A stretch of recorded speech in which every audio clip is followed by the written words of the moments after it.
నమస్తే అండి, అందరూ వెల్కమ్ టు డబల్ ధమాకా అనమాట. సండే 2 మ్యాచ్లు మధ్యాహ్నం సాయంత్రం అసలు అందరూ కూడా దిల్ ఖుష్ అనమాట. సో మధ్యాహ్నం మ్యాచ్ ఏంటంటే Mumbai versus LSG. Super match అనమాట. ముంబై వాళ్ళు ఫుల్ ఫామ్లో ఉన్నారు, ప్రతి మ్యాచ్ కొట్టేసి థర్డ్ ప్లేస్కి వెళ్ళిపోయారు. అసలు ఆలోచన కూడా లేదు.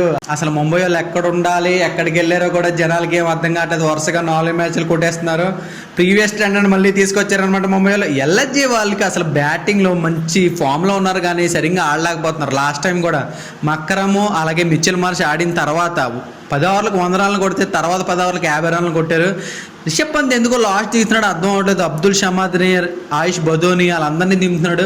లేకపోతే ఫామ్లో లేక దిగట్లేదా, లేకపోతే ఏంటో అర్థం కావట్లేదు. 27 crores పెట్టుకున్నారు. మినిమం అంటే మినిమం కూడా న్యాయం చేయట్లేదు.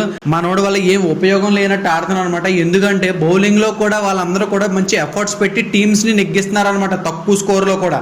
సో క్రెడిట్ అంతా కూడా స్టార్టింగ్లో మిచెల్ మార్ష్, మక్కరము, పోరాన్, అలాగే బౌలింగ్లో ఆవిష్ ఖాన్, ఆయుష్ బదోని, దిగ్విష్ వీళ్ళు మాత్రమే చూపిస్తున్నారు. కానీ కెప్టెన్ ఇన్నింగ్స్లో కెప్టెన్గా ఆడడం కానీ ఒక్క మ్యాచ్ కూడా ఎల్ఎస్జిలో పంత్ అసలు ఆడలేదనమాట.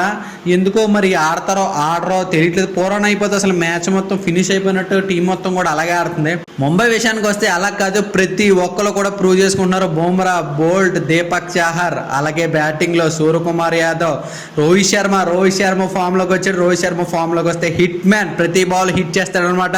సో ఈ రోజు మ్యాచ్ వచ్చి వాంకడే స్టేడియంలో ముంబై వాళ్ళు గడ్డ మీద అసలు ముంబై వాళ్ళు పెచ్చ ఫామ్లో ఉన్నారు. ఎవరు వచ్చినా సరే నల్లిపేద్దామని చూస్తున్నారు, నలిపినట్టు. మరి ఈ రోజు ఎల్ఎస్జి వాళ్ళు ఆడతారా, లేకపోతే మళ్ళీ ఓడిపోతారా, ముంబైని మళ్ళీ పైకి పంపిస్తారా నెగ్గించి అని, వాళ్ళ స్ట్రెంత్ ఏంటి, వీక్నెస్ ఏంటి, అసలు టాస్ వల్ల వచ్చే పరిణామాలు ఏంటో తెలుసుకుందాం. ఫస్ట్ ఎల్ఎస్జితో స్టార్ట్ చేద్దాం. ఎల్ఎస్జితో కీ ప్లేయర్స్ వచ్చేసి బ్యాటింగ్లో మిచెల్ మార్ష్ అండ్ మక్రమ్ అనమాట. సో వీళ్ళిద్దరూ కూడా స్టార్ట్ అయితే సూపర్ ఇస్తున్నారు అనమాట. ఎందుకంటే ఇద్దరు కూడా ఒక్కొక్కరు 40 రన్స్ కొట్టిన 10 ఓవర్స్లో 80 రన్స్, 40 రన్స్ ఈజీగా 8 ఓవర్స్కి 80 రన్స్ కొట్టేసి వికెట్లు అయిపోయినా సరే తర్వాత వాళ్ళు ఈజీగా ఇంకొక 100 రన్స్ కొట్టినా ఈజీగా మ్యాచ్ నెగ్గుతారు అనమాట. వీళ్ళు ఎలా అంటే ఎవరైనా సరే మంచి స్టార్ట్ ఇస్తే మ్యాచ్ ఈజీగా నెగ్గుతారు అన్నట్టు వీళ్ళిద్దరు కూడా అదే స్టార్ట్ ఇస్తున్నారు. కాకపోతే మిగిలిన మధ్యలో మిడిల్ ఆర్డర్లో ఎవ్వరు కూడా సరిగ్గా ఆడట్లేదు అనమాట.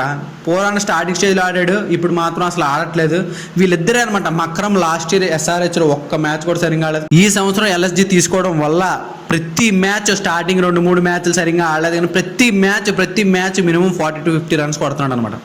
సో బౌలింగ్లో వచ్చేసి ఎవరంటే Avesh Khan, Digvesh is mystery spinner. Avesh Khan యార్కర్తో పిచ్ ఎక్కేస్తున్నాడు అనమాట.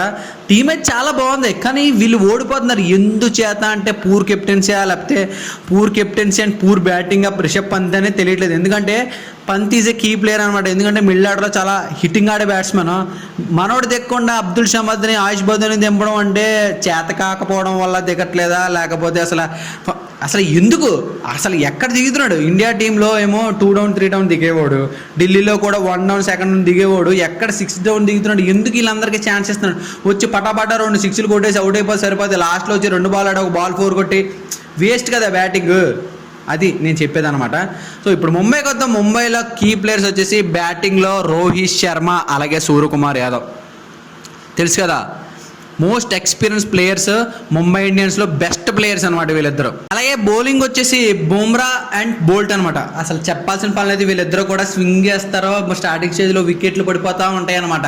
So toss is very crucial. Toss నెగ్గిన వాళ్ళు ఖచ్చితంగా చేజింగ్ తీసుకుంటారు. ఎందుకంటే ఈ మ్యాచ్ వాంకడే స్టేడియం అంటే అందరికీ తెలిసిందే, చిన్న పిచ్.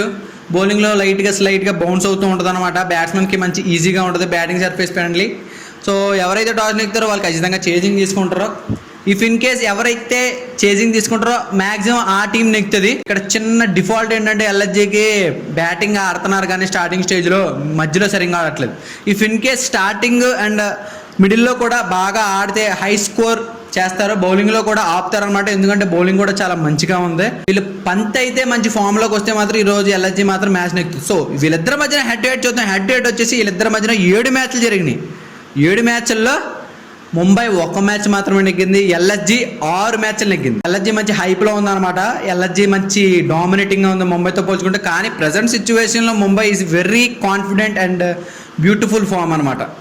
చూద్దాం ఈరోజు ఎవరు నెగ్గుతారు. నేనైతే ఎవరు నెగ్గుతారని అనుకుంటున్నానంటే చేజింగ్ ఎవరు వస్తారో వాళ్ళే నెగ్గుతారని అనుకుంటున్నాను. సో మీరేమనుకుంటారో కామెంట్ బాక్స్లో మెన్షన్ చేయండి. మరి మంచి వీడియోతో మంచి ప్రిడిక్షన్తో మళ్ళీ మీ ముందుకు వస్తాను. అప్పటి వరకు don't forget to like, share and subscribe. సరే మరి ఆదివారం మ్యాచ్లు చూసి బాగా ఎంజాయ్ చేయండి. ఉంటాను. Bye bye.